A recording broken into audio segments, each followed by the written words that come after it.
मीरा कहती है ना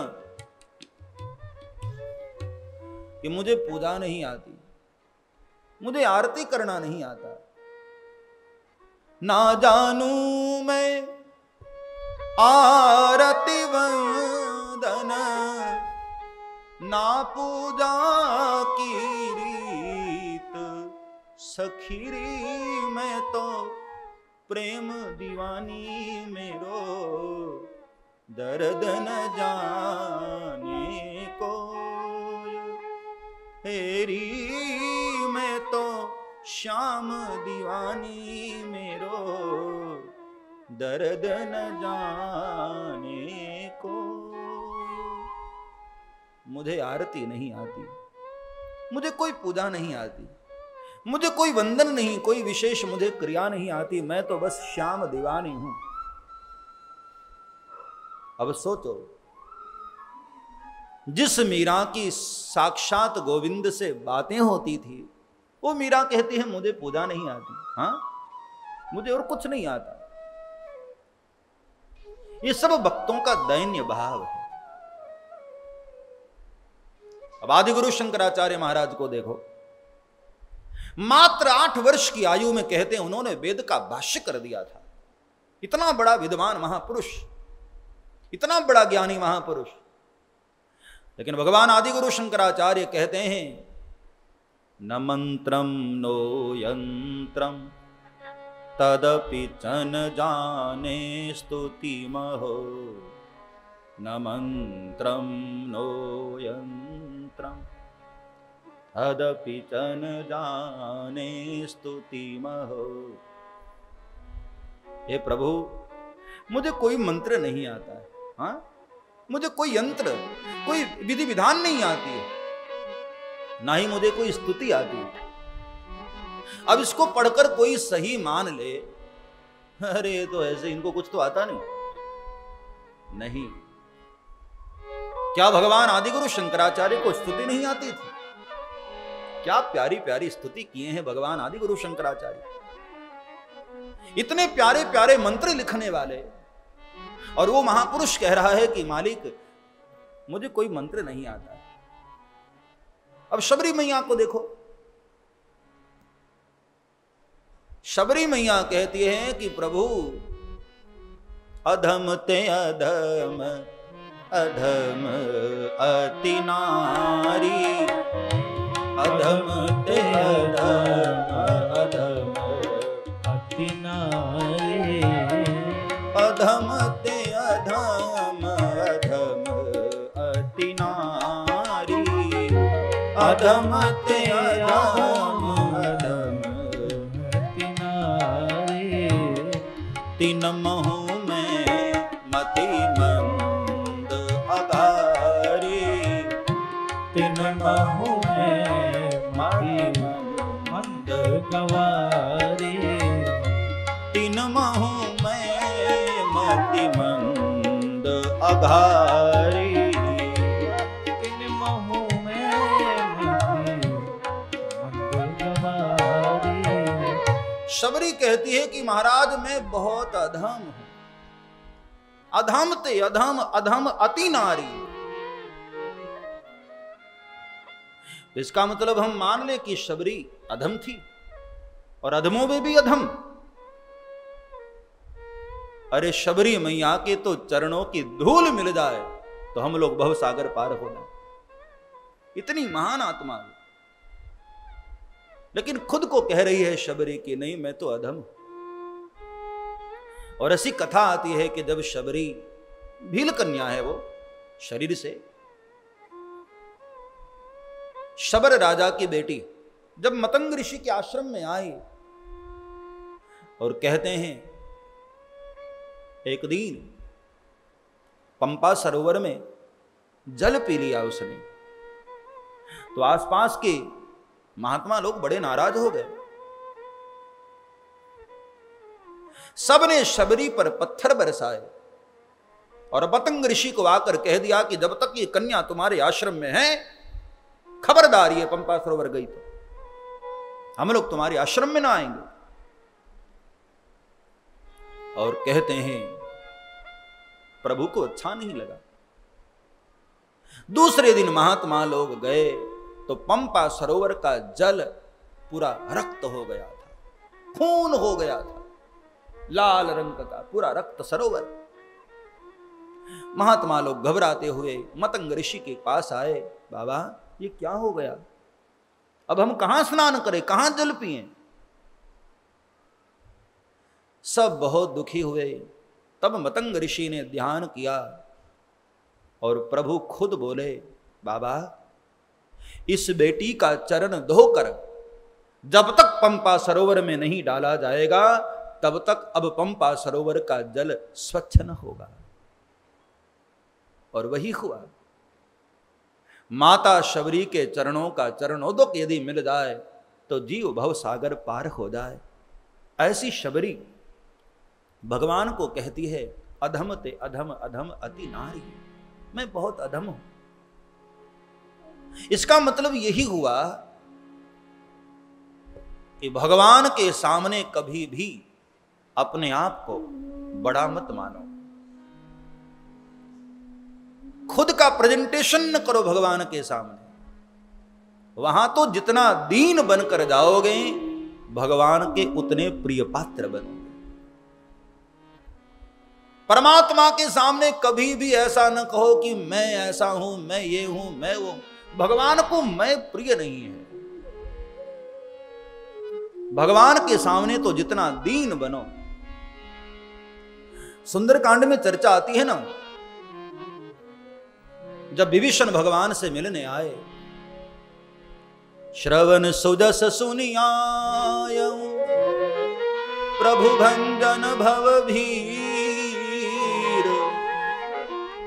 श्रवण सुजस सुनियाय प्रभु भंजन भव भीर, त्राहि त्राहि आरती हरन शरण सुखद रघुवीर। विभीषण भगवान के पास आए और कितना दीन वचन भगवान को बोले। हाँ, नाथ दशानन कर मैं भ्राता, हाँ निश्चर वंश जन्म सुर त्राता। प्रभु मैं निश्चर कुल का हूं, मुझ में कोई गुण नहीं है मालिक। मेरा भाई भी राक्षस है, दशानन का भाई हूं मैं, निश्चरों के वंश में जन्मा हूं। आपको मैं कैसे छू लूं, कैसे स्पर्श कर लूं। भगवान को दूर से प्रणाम कर रहा है, आंख में अश्रु लिए हुए। कितना दीन वचन कहा। और दीन वचन सुनकर बाबा तुलसी कहते हैं मानस में, बहुत प्यारा सुंदरकांड के चौपाए, दीन वचन सुनी प्रभु मन भावा, दीन वचन सुनी प्रभु मन भावा, दीन वचन सुनी प्रभु मन भावा, दीन वचन सुनी प्रभु मन भावा, भुज विशाल गहीर हृदय लगावा, भुज विशाल गहीर हृदय लगावा, दीन वचन सुनी प्रभु मन भावा, दीन वचन सुनी प्रभु मन भावा। बाबा तुलसी ने कितना गुप्त रहस्य उजागर कर दिया। हाँ, बाद में इस चौपाए को सुनकर सबको बहुत आनंद हुआ कि आह, भगवान के नजदीक जाने का सीक्रेट मिल गया। दीन वचन सुनी प्रभु मन भावा। भगवान को प्रसन्न करना है ना तो दीन बन जाओ। जितना दीन बनोगे उतने प्रभु के करीब जाओगे। अपना कद घटा लो साहब। हाँ, भगवान के दरबार में प्रवेश पाना है तो अपना कद घटा लो। कद बढ़ाओगे अंदर प्रवेश न मिलेगा। अपना कद घटा लो। उसके दरबार में प्रवेश पाने का सीक्रेट ही यही, अपने आप को दीन बना लो। और मैं सबको प्रार्थना करूं, श्रावण मास के अंतिम दिन एक संकल्प लो कि भगवान के सामने सदैव दीन बनोगे। अब सोचो, मान लो विभीषण आया होता और कहता कि महाराज मैं सोने की नगरी से आया हूं, सोने की लंका नगरी से आया हूं, सब कुछ छोड़कर आया हूं, इतना इतना मैंने त्यागा है, ये किया है, वो किया है। मैंने सुना है कि एक बार भगवान शंकर और पार्वती मां महाकाल अपने सशरीर उज्जैन नगरी में जरा विचरण करने निकले, जरा घूमने निकले। तो कहते हैं राजा भर्तृहरि सब त्याग कर स्मशान में रहते थे, बिल्कुल एकांत में। पत्नी से धोखा मिला था, मन टूट चुका था, बड़े वैराग्यवान हो गए थे और सब छोड़कर स्मशान में बैठे थे। तो माता पार्वती की नजर गई और कहा, बाबा देखो राजा भर्तृहरि कितने बड़े त्यागी, क्या अद्भुत त्याग है बेचारे का। भगवान शंकर ने कहा, देवी किसी पे निर्णय देने से पहले जरा विचार कर लो, इतना जल्दबाजी में नहीं। पार्वती जी ने कहा कि प्रभु दिखाई तो दे रहा है, देखो बेचारा कितना त्यागी हो गया, कितना वैराग्यवान हो गया। और हुआ ये कि राजा भर्तृहरि स्मशान में चिता की अग्नि पर मनुष्य की खोपड़ी में खिचड़ी पका रहे थे। इतना बड़ा राजा, सब त्याग करा गया। मनुष्य की खोपड़ी में जल भर करके उसमें खिचड़ी पका रहे और चिता की अग्नि में। पार्वती मां ने कहा कि देखिए बाबा ना कितने बड़े त्यागी हैं बेचारे। हाँ, एक समय था राजा भर्तृहरि इतने बड़े सम्राट और आज सब कुछ छोड़कर मनुष्य की खोपड़ी में खिचड़ी पका रहे। बाबा ने कहा, देवी मैं फिर कह रहा हूं इतनी जल्दबाजी में निर्णय न दो। पार्वती जी बहुत नाराज हो गई कि आप तो बस हमारी हर बात काटते रहते हैं। भोलेनाथ ने कहा कि चलो जरा परीक्षा लेते हैं। और दोनों ब्राह्मण ब्राह्मणी का वेश लिए पहुंच गए राजा भर्तृहरि के पास। अब राजा भर्तृहरि ने उसी समय खिचड़ी तैयार कर लिया है और अब भोजन करने जा रहे थे। इतने में ब्राह्मण का वेश बना करके भगवान शंकर पहुंच गए। भिक्षाम देहि, भैया बहुत भूख लगी है मुझे। तो राजा भर्तृहरि ने मुस्कुरा कर कहा, आइए ब्राह्मण देव, और सारी खिचड़ी उनके पात्र में दे दिया। पार्वती जी बहुत खुश हो रही थी कि अब बताइए क्या कहेंगे, मेरी बात सत्य हुई ना। भोलेनाथ ने कहा, अरे अभी रुक तो जाओ देवी, ये तो आधा त्याग तुमने देखा। तो भगवान शंकर ने पूरी खिचड़ी जब मिल गई तो भगवान शंकर ने कहा कि नहीं नहीं भैया, मैं भूखा हूं इसका मतलब ये नहीं कि मुझे अपना धर्म पता नहीं।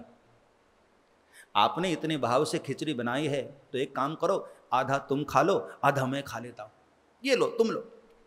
राजा भर्तृहरि ने कहा, नहीं नहीं ब्राह्मण देव सब ले लो। अरे बोले, नहीं मालिक, हमें पूरा नहीं चाहिए, थोड़ा तो ले लो। तब राजा भर्तृहरि ने कहा कि अरे ब्राह्मण, आपको पता नहीं मैं कौन हूं। कौन है आप?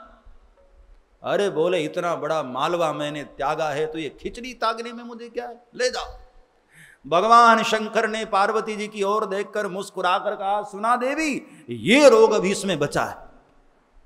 जब तक ये मालवा त्यागने का ये रोग इसके भीतर है, ये पूर्ण वैराग्य नहीं हो सकता है।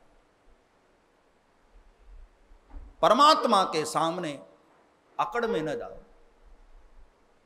भगवान के सामने अपना कद बढ़ा कर न जाओ, वहां तो सदैव दीन बनकर रहो।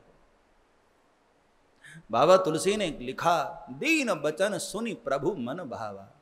ये सुनकर भक्तों को सीक्रेट पता चल गया, क्या ये है भगवान का सीक्रेट। उसके आगे भगवान ने क्या किया,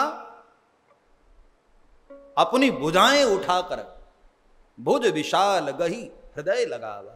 भगवान ने तुरंत अपनी भुजाएं फैलाई और विभीषण को अपने अंक में भर लिया, अपने हृदय से लगा लिया। इसका मतलब यह है कि भगवान के सामने जो दीन बनकर जाता है उसको भगवान अपने दोनों भुजाओं से उठाकर अपने हृदय से लगा लेते हैं, अपने चरणों में स्थान देते हैं। इसलिए तो बाबा तुलसी ने अपने आप को कितना दीन बनाकर भगवान के सामने पेश किया। सब्सक्राइब करें श्री चिन्मयानंद बापू जी के YouTube चैनल को और हमारे वीडियोस को सबसे पहले देखने के लिए बेल आइकॉन को दबाना न भूलें।